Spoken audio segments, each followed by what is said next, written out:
السلام عليكم ورحمة الله. بسم الله الرحمن الرحيم. الحمد لله والصلاة والسلام على أشرف رسول الله. ಪ್ರೀತಿಯ ಸಹೋದರರೇ ಸಹೋದರಿಯರೇ, ಪವಿತ್ರವಾದ ಕುರ್ಆನಿನ ಹಲವು ಸೂರಾಗಳನ್ನು, ಮುಖ್ಯವಾಗಿಯೂ ಕುರ್ಆನ್ನಲ್ಲಿ ಬರುವಂತಹ ಕಿರಿಯ ಅಧ್ಯಾಯಗಳನ್ನು ಹಿಂದೆ ನಾವು ಚರ್ಚಿಸಿದ್ದೇವೆ ಕನ್ನಡ ಭಾಷೆಯಲ್ಲಿಯೇ. ಅದರ ನಡುವೆ ಬ್ಯಾರಿ ಭಾಷೆಯಲ್ಲಿಯೂ ಕೂಡ ಕುರ್ಆನಿನ ಸೂರಾಗಳನ್ನು ವ್ಯಾಖ್ಯಾನಿಸಲಾಗಿದೆ. ಅದರಲ್ಲೂ ಮುಖ್ಯವಾಗಿ ಪವಿತ್ರವಾದ ಸೂರತುನ್ ನೂರ್ ಹಲವು ಎಪಿಸೋಡ್ಗಳಲ್ಲಾಗಿ ಸಂಪೂರ್ಣವಾಗಿ ಅದರ ವ್ಯಾಖ್ಯಾನವನ್ನು ಮುಕ್ತಾಯಗೊಳಿಸಲಾಗಿದೆ.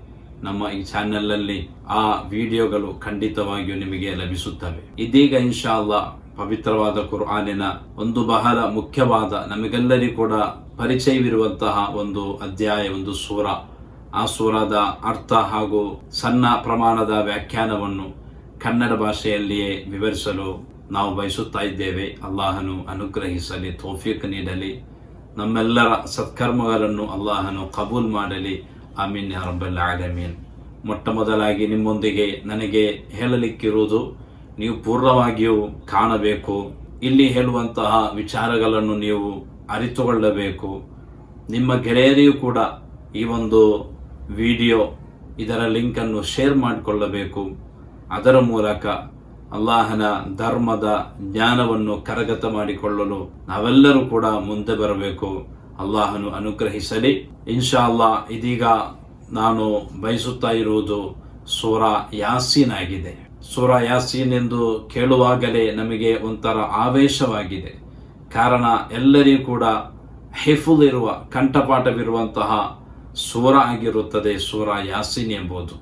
ನಾವು ನಮ್ಮ ಯಾವುದೇ ಒಂದು ಕಾರ್ಯಕ್ರಮದಲ್ಲಿಯೂ ಕೂಡ ಮುಖ್ಯವಾಗಿಯೂ ಪಾರಾಯಣ ಮಾಡುವಂತಹ ಒಂದು ಸೂರ ಕೂಡ ಹೌದು ಸೂರಾ ಯಾಸೀನ್. ಮೃತರ ಮೇಲೆ, ಮರಣ ಹೊಂದಿದ ಮನೆಯಲ್ಲಿ, ಹೀಗೆ ಹಲವು ಸಂದರ್ಭಗಳಲ್ಲಿ ನಾವು ಸೂರಾ ಯಾಸೀನ್ ಪಾರಾಯಣವನ್ನು ಮಾಡುತ್ತೇವೆ. ಸೂರಾ ಯಾಸೀನ್ಗೆ ವಿಶೇಷವಾದ ಸ್ಥಾನಗಳು ಉಂಟು ಪವಿತ್ರವಾದ ಕುರ್ಆನಿನ ಇತರ ಸೂರಾಗಳ ನಡುವೆ. ಹುಜೂರ್ ಸಲ್ಲಲ್ಲಾಹು ಅಲೈಹಿ ವಸಲ್ಲಂ ಅವರವರು ಹೇಳಿದಂತಹ ಒಂದು ಮಾತಿದೆ, ಇನ್ನ ಲಿಕುಲ್ಲಿ ಶೈಇನ್ ಕಲ್ಬ ವ ಕಲ್ಬುಲ್ ಕುರ್ಆನಿ ಯಾಸೀನ್. ಪ್ರತಿಯೊಂದು ವಸ್ತುವಿಗೂ ಕೂಡ ಕಲ್ಬ್, ಹಾರ್ಟ್, ಹೃದಯ ಎಂಬುದಿದೆ. ಕುರ್ಆನಿನ ಕುರಿತು ಹೇಳುವುದಾದರೆ ಕುರ್ಆನಿನ ಹಾರ್ಟ್, ಕುರ್ಆನಿನ ಹೃದಯ ಅದು ಪವಿತ್ರ ಸೂರಾ ಯಾಸೀನ್ ಆಗಿದೆ ಎಂದಾಗಿದೆ ಈ ಒಂದು ಮಾತಿನ ತಾತ್ಪರ್ಯ. ಮಾನ್ಯ ಸಹೋದರರೇ, ಸೂರಾ ಯಾಸೀನ್ ಯಾವ ಕಾರಣಕ್ಕಾಗಿ ಪವಿತ್ರವಾದ ಕುರ್ಆನಿನ ಹಾರ್ಟ್ ಎಂಬ ಸ್ಥಾನಮಾನಕ್ಕೆ ಪಾತ್ರವಾಯಿತು ಅದರ ಕುರಿತಾಗಿ ನಾನು ಹೇಳುತ್ತೇನೆ. ಅದಕ್ಕೆ ಮುಂಚಿತವಾಗಿ ಸೂರಾ ಯಾಸೀನ್ಗಿರುವಂತಹ ಅನೇಕ ಮಹತ್ವಗಳು ಹದೀಸ್ಗಳಲ್ಲಿ ನಮಗೆ ಕಾಣಬಹುದು. ಮುಹದ್ದಿಸ್ಗಳು ಅವುಗಳನ್ನು ವಿವರಿಸಿದ್ದಾರೆ. ಇಮಾಮ್ ಅಲ್ಲಾಮ ಅಬು ಯಅಲಾ ರದಿಯಲ್ಲಾಹು ಅನ್ಹು ಉಲ್ಲೇಖನ ಮಾಡುವಂತಹ ಒಂದು ಹದೀಸ್ ಈ ರೀತಿ ಇದೆ, ಮನ್ क़ರಅ ಸೂರತ ಯಾಸೀನ್, ಯಾರಾದರೂ ಸೂರಾ ಯಾಸೀನ್ ಪಾರಾಯಣ ಮಾಡುವುದಾದರೆ, ಯಾವಾಗ ಫೀ ಲೈಲ, ರಾತ್ರಿ ವೇಳೆ ಸೂರಾ ಯಾಸೀನ್ ಪಾರಾಯಣ ಮಾಡಿದರೆ, ಅಸ್ಬಹ ಮಗ್ಫೂರನ್ ಲಹು, ಆತನ ಪಾಪಗಳನ್ನು ಮನ್ನಿಸಲಾಗುವುದು. ಪಾಪಗಳಿಂದ ಮುಕ್ತನಾದ ಸ್ಥಿತಿಯಲ್ಲಿ ಆತ ಪ್ರಭಾತದಲ್ಲಿ ಎದ್ದೇಳಲಿಕ್ಕಿದ್ದಾನೆ ಎಂದು ಪ್ರವಾದಿ ಸಲ್ಲಲ್ಲಾಹು ಅಲೈಹಿ ವಸಲ್ಲಂ ಅವರು ಕಲಿಸಿಕೊಟ್ಟಿದ್ದಾರೆ. ಅಲ್ಲಾಮ ಇಬ್ನ್ ಹಿಬ್ಬಾನ್ ರದಿಯಲ್ಲಾಹು ಅನ್ಹು ತನ್ನ ಗ್ರಂಥದಲ್ಲಿ ಉಲ್ಲೇಖನ ಮಾಡಿದಂತಹ ಒಂದು ಹದೀಸ್ ಈ ರೀತಿ ಇದೆ, ಮನ್ क़ರಅ ಯಾಸೀನ್, ಯಾರಾದರೂ ಯಾಸೀನ್ ಸೂರಾವನ್ನು ಪಠಿಸಿದರೆ, ಫೀ ಲೈಲ, ರಾತ್ರಿ ವೇಳೆ, ಇಬ್ತಿಗಾಅ ವಜ್ಹಿಲ್ಲಾ, ಅಲ್ಲಾಹನ ತೃಪ್ತಿಯನ್ನು ಗುರಿ ಇಟ್ಟುಕೊಂಡು ಅಲ್ಲಾಹನಿಗೆ ಬೇಕಾಗಿ ನಿಷ್ಕಲಂಕವಾಗಿ ಸೂರಾ ಯಾಸೀನ್ ಪಾರಾಯಣ ಮಾಡಿದರೆ, ಗುಫಿರ ಲಹು, ಆತನ ಪಾಪಗಳನ್ನು ಮನ್ನಿಸಲಾಗುವುದು. ಮಹಾನುಭಾವರಾದ ಅಹ್ಮದ್ ರಲಿಯಲ್ಲಾಹು ಅನ್ಹು, ಅಬೂ ದಾವೂದ್ ರಲಿಯಲ್ಲಾಹು ಅನ್ಹು ಮುಂತಾದ ಮುಹದ್ದಿಸ್ಗಳು ಉಲ್ಲೇಖನ ಮಾಡಿದಂತಹ ಇನ್ನೊಂದು ಹದೀಸ್ ಕೂಡ ಇದೆ. ಸಾಮಾನ್ಯವಾಗಿ ನಾವು ಈ ಒಂದು ಹದೀಸನ್ನು ನಿರಂತರವಾಗಿ ಪಾಲಿಸುತ್ತಾ ಇದ್ದೇವೆ. ಅದೇನೆಂದರೆ, ಇಕ್ರഉ ಅಲಾ ಮೌತಾಕುಂ ಯಾಸೀನ್, ನಿಮ್ಮ ಪೈಕಿ ಮರಣ ಹೊಂದಿದಂತಹ ಜನರ ಮೇಲೆ ನೀವು ಸೂರಾ ಯಾಸೀನನ್ನು ಪಾರಾಯಣ ಮಾಡಬೇಕು, ಅವರ ಮೇಲೆ ನೀವು ಸೂರಾ ಯಾಸೀನನ್ನು ಓದಿರಿ. ಪ್ರವಾದಿ ಸಲ್ಲಲ್ಲಾಹು ಅಲೈಹಿ ವಸಲ್ಲಂ ಅವರು ಹೇಳಿದಂತಹ ಒಂದು ವಚನವಾಗಿದೆ. ಆದ್ದರಿಂದಲೇ ಜಾಗತಿಕ ಮುಸಲ್ಮಾನರು ತಮ್ಮ ಪೈಕಿ ಯಾರಾದರೂ ಮೃತರಾದರೆ ಅವರ ಬಳಿ ನಿಂತುಕೊಂಡು ಅಥವಾ ಅವರ ಖಬರ್ನ ಬಳಿ ಸೂರಾ ಯಾಸೀನನ್ನು ಪಾರಾಯಣ ಮಾಡುವಂತಹ ಶೈಲಿಯನ್ನು ನಮಗೆ ಜಗತ್ತಿನ ಎಲ್ಲ ಕಡೆಗಳಲ್ಲಿಯೂ ಕೂಡ ಮುಸಲ್ಮಾನರ ಒಂದು ಸಂಸ್ಕೃತಿಯಾಗಿ, ಒಂದು ಆಚಾರವಾಗಿ ನಮಗೆ ಕಾಣಬಹುದಾಗಿದೆ. ಯಾವ ಕಾರಣಕ್ಕೆಂದರೆ ಇವೆಲ್ಲವೂ ಕೂಡ ಹದೀಸ್ನಲ್ಲಿ ಬಂದಂತಹ ವಿಚಾರವಾಗಿದೆ. ಇನ್ನೂ ಕೂಡ ಹಲವು ಮಹತ್ವಗಳು ಸೂರಾ ಯಾಸೀನ್ಗೆ ಇರುವುದು ನಮಗೆ ಗ್ರಂಥಗಳಲ್ಲಿ ಕಾಣಬಹುದು. ನಾನು ಮೊದಲು ಹೇಳಿದ ವಿಚಾರಕ್ಕೆ ಬರುತ್ತೇನೆ. ಸೂರಾ ಯಾಸೀನ್ ಅದು ಕುರ್ಆನಿನ ಹಾರ್ಟ್, ಹೃದಯ ಎಂದು ಪ್ರವಾದಿ ಸಲ್ಲಲ್ಲಾಹು ಅಲೈಹಿ ವಸಲ್ಲಂ ಅವರು ಯಾವ ಕಾರಣಕ್ಕಾಗಿ ಹೇಳಿರುವುದು? ಒಂದು ಮಾತನ್ನು ನೀವು ಅರಿತುಕೊಳ್ಳಬೇಕು. ಪವಿತ್ರವಾದ ಕುರ್ಆನ್ ಮುಖ್ಯವಾಗಿಯೂ 3 ವಿಚಾರಗಳನ್ನಾಗಿದೆ ಕುರ್ಆನಿನ ಆರಂಭದಿಂದ ಕಡೆಯ ತನಕ ವಿವರಿಸುವುದು. ಆ 3 ವಿಚಾರಗಳ ಸಮರ್ಥನೆಯನ್ನು, ಅದಕ್ಕೆ ಬೇಕಾಗಿರುವಂತಹ ಪುರಾವೆಗಳನ್ನು ಪವಿತ್ರವಾದ ಕುರ್ಆನಿನ ಆರಂಭದಿಂದ ಕೊನೆಯ ತನಕ ನಮಗೆ ದರ್ಶಿಸಬಹುದಾಗಿದೆ. ಇಮಾಮ್ ರಾಜಿ ರಲಿಯಲ್ಲಾಹು ಅನ್ಹು ವ್ಯಾಖ್ಯಾನಿಸಿದ್ದಾರೆ. ಆ 3 ವಿಚಾರಗಳು, ಮೊದಲನೆಯದು ತೌಹೀದ್ ಆಗಿದೆ. ತೌಹೀದ್ ಅಂದರೆ ಲಾ ಇಲಾಹ ಇಲ್ಲಲ್ಲಾಹ್, ಅಲ್ಲಾಹನಲ್ಲದೆ ಬೇರೆ ಯಾರು ಕೂಡ ಆರಾಧನೆಗೆ ಅರ್ಹರು ಇಲ್ಲ ಎಂದಾಗಿದೆ ಈ ತೌಹೀದಿನ ತಾತ್ಪರ್ಯ. ಅಲ್ಲಾಹನು ಮಾತ್ರ ಆರಾಧನೆಗೆ ಅರ್ಹನು, ಅವನಾಗಿದ್ದಾನೆ ಇಲಾಹೆ. ಎರಡನೆಯದು ರಿಸಾಲತ್ ಆಗಿದೆ. ರಿಸಾಲತ್ ಅಂದರೆ ಮುಹಮ್ಮದು ರಸೂಲುಲ್ಲಾಹ್. ಅಲ್ಲಾಹನು ಹಲವಾರು ಪ್ರವಾದಿಗಳನ್ನು ತನ್ನ ಆಶಯಗಳನ್ನು ಜನರಿಗೆ ತಿಳಿಸುವ ಸಲುವಾಗಿ ಕಳುಹಿಸುತ್ತಾನೆ. ಪ್ರವಾದಿತ್ವ ಅಥವಾ ನುಬುವತ್ತನ್ನು ನೀಡುವುದರ ಮೂಲಕ ಅವರನ್ನು ನಿಯೋಗಿಸುತ್ತಾನೆ. ಆ ಪ್ರವಾದಿಗಳ ರಿಸಾಲತ್ ಎಂದರೆ ಪ್ರವಾದಿಗಳ ಪ್ರವಾದಿತ್ವ. ಆ ಪ್ರವಾದಿತ್ವವನ್ನು ಸಮರ್ಥಿಸುವ ವಿಚಾರವನ್ನು ನಮಗೆ ಕುರ್ಆನ್ನಲ್ಲಿ ಹೇರಳವಾಗಿ ಕಾಣಬಹುದಾಗಿದೆ. ಮೂರನೆಯದಾಗಿ ಆಖರತ್ ಎಂದರೆ ಪರಲೋಕ ಜೀವನ. ಮರಣದೊಂದಿಗೆ ಮನುಷ್ಯರ ಬದುಕು ಕೊನೆಗೊಳ್ಳುವುದಿಲ್ಲ. ಮರಣದೊಡನೆ ಒಂದು ವಿಶೇಷವಾದ ಜಗತ್ತಿಗೆ ಮನುಷ್ಯ ಪಾದಾರ್ಪಣೆಯನ್ನು ಮಾಡುತ್ತಾನೆ. ಬಳಿಕ ಪರಲೋಕ ಎಂಬ ಇನ್ನೊಂದು ಲೋಕ ಬರಲಿಕ್ಕುಂಟು. ಇದಾಗಿದೆ ಆಖರತ್ ಎಂಬುದರ ಅರ್ಥ. ಈ ಆಖರತ್ ಹೀಗೆ 3 ವಿಚಾರಗಳು, ತೌಹೀದ್, ರಿಸಾಲತ್, ಆಖರತ್, ಇವು 3 ಆಗಿರುತ್ತದೆ. ಮುಖ್ಯವಾಗಿಯೂ ಕುರ್ಆನ್ನಲ್ಲಿ ನಮಗೆ ಆವಾಗ ದರ್ಶಿಸಲಿಕ್ಕೆ ಸಾಧ್ಯವಾಗುವುದು. ಈ 3 ಆಶಯಗಳನ್ನು ಸಮರ್ಥಿಸುವ ಸಲುವಾಗಿ ಅಲ್ಲಾಹನು ಅನೇಕ ಪುರಾವೆಗಳನ್ನು, ಅನೇಕ ಚರಿತ್ರೆಗಳನ್ನು, ವಿಚಾರಗಳನ್ನು ನಮ್ಮ ಮುಂದೆ ಹೇಳಿಟ್ಟಿದ್ದಾನೆ. ನನ್ನ ಪ್ರೀತಿಯ ಸಹೋದರರೇ, ಸೂರಾ ಯಾಸೀನ್ ಎಂದರೆ ಈ 3 ವಿಚಾರಗಳನ್ನು ಸಂಪೂರ್ಣವಾಗಿ ಒಳಗೊಂಡಂತಹ ಒಂದು ಸೂರತ್ತಾಗಿರುತ್ತದೆ ಸೂರಾ ಯಾಸೀನ್. ಆ ಸೂರಾ ಯಾಸೀನ್ ಆರಂಭದಲ್ಲಿಯೋ, ಮಧ್ಯಭಾಗದಲ್ಲಿಯೋ, ಕೊನೆ ಭಾಗದಲ್ಲಿಯೂ ಕೂಡ ಈ 3 ವಿಚಾರಗಳನ್ನು ನಮಗೆ ಕಾಣಲಿಕ್ಕೆ ಸಾಧ್ಯವಾಗಬಹುದು. ಆದ್ದರಿಂದಲೇ ಈ ಪವಿತ್ರವಾದ ಸೂರಾ ಇದು ಕುರ್ಆನಿನ ಹಾರ್ಟ್ ಎಂಬ ಸ್ಥಾನಕ್ಕೆ ಏರಿತು ಎಂದಾಗಿದೆ ಮಹಾತ್ಮರುಗಳು, ಇಮಾಮರುಗಳು, ವಿದ್ವಾಂಸರು ನಮಗೆ ಕಲಿಸಿಕೊಡುತ್ತಾ ಇರುವುದು. ನನ್ನ ಪ್ರೀತಿಯ ಸಹೋದರರೇ, ಇನ್ನು ನಾನು ನೇರವಾಗಿ ಸೂರಾದ ಆಯತ್ತುಗಳತ್ತ ಬರುತ್ತಾ ಇದ್ದೇನೆ. ನೀವೆಲ್ಲರೂ ಕೂಡ ಸರಿಯಾಗಿ ಅರಿತುಕೊಳ್ಳಬೇಕು, ನೀವು ಮನನ ಮಾಡಿಕೊಳ್ಳಬೇಕು, ನೀವು ಕಲಿಯಬೇಕು ಎಂದು ಮುನ್ನುಡಿಯಾಗಿ ಸಾಂದರ್ಭಿಕವಾಗಿ ನೆನಪಿಸುತ್ತಾ ಇದ್ದೇನೆ. ಬಿಸ್ಮಿಲ್ಲಾಹಿರ್ ರಹ್ಮಾನಿರ್ ರಹೀಮ್. ಈ ಒಂದು ಪವಿತ್ರ ವಚನದ ಅರ್ಥ ಬಹುಶಃ ನಿಮಗೆಲ್ಲರಿಗೂ ಕೂಡ ತಿಳಿದಿದೆ. ಬಿಸ್ಮಿಲ್ಲಾ, ಅಲ್ಲಾಹನ ಪವಿತ್ರ ನಾಮದ ಮೂಲಕ.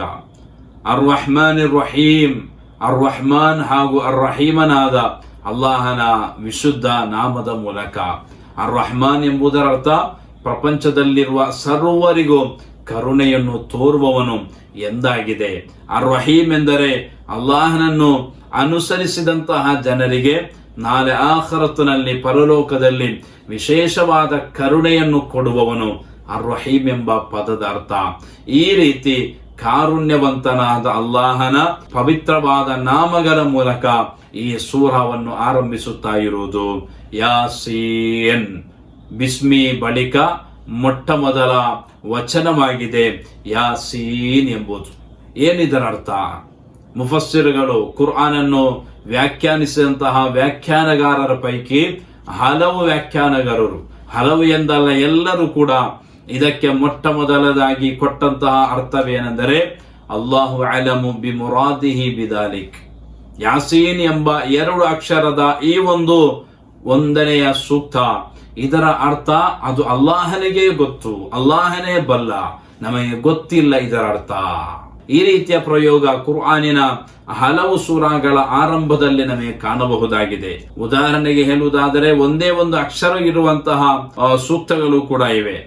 ಖಾಫ್, ನೂನ್, ಸ್ವಾದ್, ಈ ರೀತಿ ಬರೀ ಒಂದು ಅಕ್ಷರ ಮಾತ್ರ ಇರುವಂತಹ, ಅದೇ ರೀತಿ ಯಾಸೀನ್, ತ್ವಾಹ ಇವೆಲ್ಲವೂ ಕೂಡ 2 ಅಕ್ಷರಗಳನ್ನು ಒಳಗೊಂಡಂತಹ ಒಂದು ಆರಂಭ ಸೂಕ್ತವಾಗಿರುತ್ತದೆ. ಅಲಿಫ್ ಲಾಮ್ ಮೀಮ್ ಇದು 3 ಅಕ್ಷರಗಳನ್ನು ಒಳಗೊಂಡಂತಹ ಒಂದು ವಚನವಾಗಿರುತ್ತದೆ. ಇಂತಹ ಅನೇಕ ಪ್ರಯೋಗಗಳನ್ನು ನಮಗೆ ಕಾಣಬಹುದಾಗಿದೆ. ಇದರ ಅರ್ಥ ಅಲ್ಲಾಹನಿಗೆ ಗೊತ್ತು. ಇದು ಒಂಥರ ಒಂದು ಪಾಸ್ವರ್ಡ್ ಇರುವಂತಹ ರೀತಿಯಲ್ಲಾಗಿದೆ. ಇದರ ಅರ್ಥ ಗೊತ್ತಿಲ್ಲ. ಯಾರಾದರೂ ನಮ್ಮೊಂದಿಗೆ ಆಪಲ್ ಎಂದು ಹೇಳಿದರೆ ಅದರ ಅರ್ಥ ನಮಗೆ ಗೊತ್ತಾಗುತ್ತದೆ. ಬಾಲ್ ಎಂದು ಹೇಳಿದರೆ, ಕಂಪ್ಯೂಟರ್ ಎಂದು ಹೇಳಿದರೆ, ಮೊಬೈಲ್ ಎಂದು ಹೇಳಿದರೆ ನಮಗೆ ಅದರ ಅರ್ಥ ತಕ್ಷಣವೇ ಗೊತ್ತಾಗ್ಬಿಡುತ್ತದೆ. ಅದೇ ವೇಳೆ ಒಬ್ಬ ವ್ಯಕ್ತಿ ಬರೀ ಸಿ ಎಂದು ಹೇಳುತ್ತಾರೆ ಅಥವಾ ಡಿ ಅಥವಾ ಎಫ್ ಇಷ್ಟು ಮಾತ್ರ ಹೇಳಿದರೆ ಅದರ ಅರ್ಥ ನಮಗೆ ಗೊತ್ತಾಗುವುದಿಲ್ಲ. ಅವರು ಯಾವ ಉದ್ದೇಶವನ್ನಿಟ್ಟುಕೊಂಡು ಹೇಳಿದ್ದಾರೆಯೋ ಅದು ಅವರಿಗೆ ಗೊತ್ತು. ಅವರು ಅದನ್ನು ಎಕ್ಸ್ಪ್ಲೈನ್ ಮಾಡಿದರೆ ನಮಗೆ ಗೊತ್ತಾಗುತ್ತದೆ, ಅಲ್ಲದಿದ್ದರೆ ನಮಗೆ ಅದು ಗೊತ್ತಾಗುವುದಿಲ್ಲ. ಇದೇ ರೀತಿಯಾಗಿದೆ ಅಲ್ಲಾಹನ ಒಂದು ಪಾಸ್ವರ್ಡ್ ಆಗಿರುತ್ತದೆ. ಇದೊಂದು ಶಾರ್ಟ್ ಫಾರ್ಮ್ ಆಗಿದೆ. ಇದರ ಉದ್ದೇಶ ಏನೆಂಬುದರ ಕುರಿತಾಗಿ ಅಲ್ಲಾಹನು ರಹಸ್ಯವನ್ನು ಬಿಚ್ಚಿಟ್ಟಿಲ್ಲ. ಆದ್ದರಿಂದಲೇ ನಮಗಿದು ಗೊತ್ತಿಲ್ಲ, ಅಲ್ಲಾಹನಿಗೆ ಗೊತ್ತು. ಇನ್ನು ಇದನ್ನು ಉತ್ತಮವಾದ ರೀತಿಯಲ್ಲಿ ವ್ಯಾಖ್ಯಾನಿಸಿದಂತಹ ಮಹಾತ್ಮರುಗಳು ಕೂಡ ಇದ್ದಾರೆ. ಮಹಾತ್ಮರುಗಳು, ವಿದ್ವಾಂಸರು, ಐಮ್ಮತ್ತುಗಳು ನಮಗೆ ಹೇಳಿಕೊಟ್ಟಿದ್ದಾರೆ. ಇದನ್ನು ಉತ್ತಮವಾದ ರೀತಿಯಲ್ಲಿ ತಪ್ಪು ಅರ್ಥಕ್ಕೆ ಆಸ್ಪದ ಕೊಡದ ರೀತಿಯಲ್ಲಿ ನಮಗಿದನ್ನು ವ್ಯಾಖ್ಯಾನಿಸಬಹುದು. ಯಾವ ರೀತಿ ಎಂದರೆ ಅಲಿಫ್ ಲಾಮ್ ಮೀಮ್ ಎಂದು ಹೇಳುವಾಗ ಇಲ್ಲಿ 3 ಅಕ್ಷರಗಳುಂಟು. ಅಲಿಫ್, ಅಲಿಫ್ ಎಂಬುದರ ಅರ್ಥ ಅಲ್ಲಾಹ್ ಎಂದಾಗಿರುತ್ತದೆ. ಲಾಮ್ ಎಂದರೆ ಜಿಬ್ರೀಲ್, ಜಿಬ್ರೀಲ್ ಎಂಬ ಪದಯ ಕಡೆಯ ಅಕ್ಷರ ಲಾಮ್, ಆ ಲಾಮ್ ಆಗಿರುತ್ತದೆ. ಇಲ್ಲಿರುವಂತಹ ಲಾಮ್ ಇದರ ಅರ್ಥ ಜಿಬ್ರೀಲ್. ಮೀಮ್ ಎಂದರೆ ಮುಹಮ್ಮದ್ ಸಲ್ಲಲ್ಲಾಹು ಅಲೈಹಿ ವಸಲ್ಲಂ. ಈ ರೀತಿ ಕೂಡ ವ್ಯಾಖ್ಯಾನಿಸಿದಂತಹ ಮಹಾತ್ಮರಿದ್ದಾರೆ. ಇದರ ಆಶಯ ಯಾವ ರೀತಿಯಲ್ಲಿ ಬರುತ್ತದೆಂದರೆ ಅಲ್ಲಾಹನು ಜಿಬ್ರೀಲ್ ಅಲೈಹಿಸ್ಸಲಾಂ ರವರ ಮೂಲಕ ಮುಹಮ್ಮದ್ ಸಲ್ಲಲ್ಲಾಹು ಅಲೈಹಿ ವಸಲ್ಲಂ ರವರಿಗೆ ಅವತೀರ್ಣಗೊಳಿಸಿದಂತಹ ಗ್ರಂಥ ಎಂದಾಗಿದೆ, ಇದರ ಉದ್ದೇಶ ಎಂಬುದನ್ನು ಕೂಡ ಮಹಾತ್ಮರುಗಳು ನಮಗೆ ವಿವರಿಸಿರುವುದು ಕಾಣಬಹುದಾಗಿದೆ. ಅದೇ ರೀತಿ ಯಾಸೀನ್ ಎಂಬ ಈ ಸೂಕ್ತಕ್ಕೂ ಕೂಡ ಉತ್ತಮ ವ್ಯಾಖ್ಯಾನಗಳನ್ನು ಮಹಾತ್ಮರುಗಳು ಕೊಟ್ಟಿದ್ದಾರೆ. ಅವುಗಳ ಪೈಕಿ ಯಾ ಉನೈಸೀನ್ ಎಂಬುದು ಕೂಡ ಒಂದು ವ್ಯಾಖ್ಯಾನವಾಗಿದೆ. ಯಾ ಉನೈಸೀನ್ ಎಂದರೆ ಓ ಪುಟ್ಟ ಮಾನವ ಎಂದಾಗಿದೆ. ಪ್ರೀತಿಯಿಂದ ಕರೆಯುವಾಗ ನಾವು ಸಾಮಾನ್ಯವಾಗಿ ನಮ್ಮ ಮಕ್ಕಳನ್ನು ಪುಟ್ಟ, ಪುಟ್ಟಿ ಎಂದು ಕರೆಯುವುದು ಉಂಟು. ನಮ್ಮ ಬ್ಯಾರಿ ಭಾಷೆಯಲ್ಲಾಗಿದ್ದರೆ ಕುഞ്ഞി ಎಂದು ಸಾಮಾನ್ಯವಾಗಿ ಕರೆಯುವುದುಂಟು. ಕುഞ്ഞി ಮೋನೆ ಎಂಬ ರೀತಿಯ ಪ್ರಯೋಗಗಳು ನಮ್ಮ ನಡುವೆ ಚಾಲ್ತಿಯಲ್ಲಿದೆ. ಅದರ ಅರ್ಥ ಪ್ರೀತಿಯಿಂದ ಕರೆಯುವುದು. ಅದೇ ರೀತಿ ಓ ಪುಟ್ಟ ಮಾನವ ಎಂದು ಅತ್ಯಂತ ಪ್ರೀತಿಯಿಂದ ಅಲ್ಲಾಹನು ಪ್ರವಾದಿ ಸಲ್ಲಲ್ಲಾಹು ಅಲೈಹಿ ವಸಲ್ಲಮ ರವರನ್ನು ಕರೆಯುವುದಾಗಿದೆ ಇದರ ಆಶಯ ಎಂಬುದನ್ನು ಕೂಡ ಮಹಾತ್ಮರುಗಳು ವಿವರಿಸಿರುವುದು ನಮಗೆ ಕಾಣಲು ಸಾಧ್ಯವಾಗುತ್ತದೆ. ಇನ್ಶಾ ಅಲ್ಲಾಹ್ ನಮಗೆ ನೆಕ್ಸ್ಟ್ ಇರುವಂತಹ ಆಯತ್ತನತ್ತ ಬರೋಣ. ಯಾಸೀನ್ ವಲ್ ಕುರ್ಆನಿನ್ ಹಕೀಮ್ ಇನ್ನಕ ಲಮಿನಲ್ ಮುರ್ಸಲೀನ್. ವಲ್ ಕುರ್ಆನ್, ಪವಿತ್ರವಾದ ಕುರ್ಆನಿನ ಮೇಲೆ ಆಣೆ. ಕುರ್ಆನಿನ ಮೇಲೆ ಅಲ್ಲಾಹನು ಆಣೆ ಹಾಕಿಕೊಂಡು ಹೇಳುವಂತಹ ಒಂದು ವಿಚಾರ ಉಂಟು. ಎಂತಹ ಕುರ್ಆನ್? ಅಲ್ ಹಕೀಮ್, ಯುಕ್ತಿಯೊಂದಿಗೆ ಸುಭದ್ರವಾದಂತಹ ಕುರ್ಆನ್ ಆಗಿದೆ. ಈ ಕುರ್ಆನ್ ನಮ್ಮ ಯುಕ್ತಿಗೆ ವಿರುದ್ಧವಾದ ಯಾವುದೇ ಒಂದು ಆಶಯವನ್ನು ಕೂಡ ಪ್ರಚಾರ ಮಾಡುವುದಿಲ್ಲ, ಹೇಳುವುದಿಲ್ಲ. ಯುಕ್ತಿ ಭದ್ರವಾದ ಗ್ರಂಥವಾಗಿದೆ ಕುರ್ಆನ್. ಈ ಕುರ್ಆನಿನ ಮೇಲೆ ಆಣೆ. ಏನು ವಿಚಾರ? ಇನ್ನಕ ಲಮಿನಲ್ ಮುರ್ಸಲೀನ್. ಇನ್ನಕ, ಓ ಪ್ರವಾದಿವರಿಯರೇ ತಾವು. ಇನ್ನ ಎಂಬುದರ ಅರ್ಥ ಖಂಡಿತವಾಗಿಯೂ. ಖಾ ಎಂದರೆ ತಾವು, ನೀವು. ಖಂಡಿತವಾಗಿಯೂ ನೀವು ಲಮಿನಲ್ ಮುರ್ಸಲೀನ್, ನೀವು ಪ್ರವಾದಿಗಳ ಕೂಟದಲ್ಲಿ ಸೇರಿದಂತಹ ಓರ್ವ ಪ್ರವಾದಿಯಾಗಿದ್ದೀರಿ. ತಾವು ಖಂಡಿತವಾಗಿಯೂ ಪ್ರವಾದಿ. ನಿಮ್ಮ ಹೆಸರಿನಲ್ಲಿ ಇಲ್ಲಿ ಸುಳ್ಳು ಪ್ರಚಾರಗಳನ್ನು ಮಾಡುವಂತಹ ಜನರಿದ್ದಾರೆ. ಪ್ರವಾದಿ ಮುಹಮ್ಮದ್ ಸಲ್ಲಲ್ಲಾಹು ಅಲೈಹಿ ವಸಲ್ಲಂ ಅವರು ಬರೀ ಸುಳ್ಳು ಹೇಳುತ್ತಾ ಇರುವುದು, ಅವರು ಪ್ರವಾದಿ ಅಲ್ಲ ಎಂದೆಲ್ಲ ವಾದಿಸುವಂತಹ ಜನರಿದ್ದಾರೆ. ಅವರ ವಾದ ಶುದ್ಧ ತಪ್ಪಾಗಿದೆ, ಸುಳ್ಳಾಗಿದೆ. ತಾವು ಖಂಡಿತವಾಗಿಯೂ ಪ್ರವಾದಿಗಳ ಪೈಕಿ ಓರ್ವರಾಗಿದ್ದೀರಿ. ತಾವು ಪ್ರವಾದಿ ಎಂಬುದಕ್ಕೆ ಮುಖ್ಯವಾದ ಆಧಾರ ಪುರಾವೆ ಅಲ್ ಕುರ್ಆನ್, ಪವಿತ್ರವಾದ ಕುರ್ಆನ್ ಆಗಿದೆ. ಈ ಕುರ್ಆನಿನ ಮೇಲೆ ಆಣೆ ಮಾಡಿ ಈ ಕುರ್ಆನ್ ಅನ್ನು ಮುಂದಿಟ್ಟುಕೊಂಡು ಅಲ್ಲಾಹನು ಪ್ರಥಮವಾಗಿ ಈ ಸೂರದಲ್ಲಿ ಪ್ರತಿಪಾದಿಸುವಂತಹ ವಿಚಾರ, ಪ್ರವಾದಿ ಮುಹಮ್ಮದ್ ಸಲ್ಲಲ್ಲಾಹು ಅಲೈಹಿ ವಸಲ್ಲಂ ರವರು ಅಲ್ಲಾಹನ ಮುರ್ಸಲಾಗಿದ್ದಾರೆ, ಪ್ರವಾದಿಯಾಗಿದ್ದಾರೆ, ರಿಸಾಲತ್ ಲಭಿಸಲ್ಪಟ್ಟಂತಹ ಮಹಾ ವ್ಯಕ್ತಿ. ಈ ಒಂದು ಆಶಯವನ್ನಾಗಿದೆ ಸೂರಾ ಯಾಸೀನ್ ಆರಂಭದಲ್ಲಿ ನಮ್ಮೊಂದಿಗೆ ಹೇಳುತ್ತಾ ಇರುವುದು. ಇನ್ಶಾ ಅಲ್ಲಾಹ್ ಮುಂದಿನ ತರಗತಿಯಲ್ಲಿ ಪವಿತ್ರವಾದ ಕುರ್ಆನಿನ ವಿಚಾರವಾಗಿ ಕೆಲವೊಂದು ಸಂಕ್ಷಿಪ್ತ ಮಾಹಿತಿಗಳನ್ನು ನಿಮ್ಮೊಂದಿಗೆ ಹಂಚಿಕೊಳ್ಳಲು ಬಯಸುತ್ತಾ ಇದ್ದೇನೆ. ನಾನು ಕುರ್ಆನ್ ವ್ಯಾಖ್ಯಾನವನ್ನು ಆರಂಭಿಸಿದ ಆ ಆರಂಭದ ತರಗತಿಗಳಲ್ಲಿ ಪವಿತ್ರವಾದ ಕುರ್ಆನಿನ ಮಹತ್ವ, ಕುರ್ಆನಿನ ವೈಜ್ಞಾನಿಕವಾದ ದೃಷ್ಟಿಕೋನ ಎಲ್ಲವನ್ನು ಕೂಡ ವಿವರಿಸಿದ್ದೇನೆ. ಆ ವಿವರಿಸಲ್ಪಟ್ಟ ವಿಡಿಯೋಗಳು ಈಗಲೂ ಕೂಡ ನಮ್ಮ ಚಾನೆಲ್ನಲ್ಲಿದೆ. ಆದ್ದರಿಂದ ಹೆಚ್ಚಾಗಿ ವಿವರಿಸಿದೆ. ಸಂಕ್ಷಿಪ್ತವಾಗಿ ಕುರ್ಆನ್ ವಿಚಾರವಾಗಿ ಇನ್ಶಾ ಅಲ್ಲಾಹ್ ಮುಂದಿನ ತರಗತಿಯಲ್ಲಿ ವಿವರಿಸೋಣ. ಅಲ್ಲಾಹನು ಅನುಗ್ರಹಿಸಲಿ, ಆಮೀನ್ ಎಂದು ಪ್ರಾರ್ಥಿಸುತ್ತಾ ಇಂದಿನ ತರಗತಿಗೆ ಮುಕ್ತಾಯ. ನೀವೆಲ್ಲರೂ ಕೂಡ ಪ್ರಾರ್ಥಿಸಬೇಕು, ನಮ್ಮೊಂದಿಗೆ ಸಹಕರಿಸಬೇಕು ಎಂದು ಇನ್ನೊಮ್ಮೆ ವಿನಂತಿಸುತ್ತಾ, ಅಸ್ಸಲಾಮು ಅಲೈಕುಂ ವರಹಮತುಲ್ಲಾಹಿ ವಬರಕಾತು.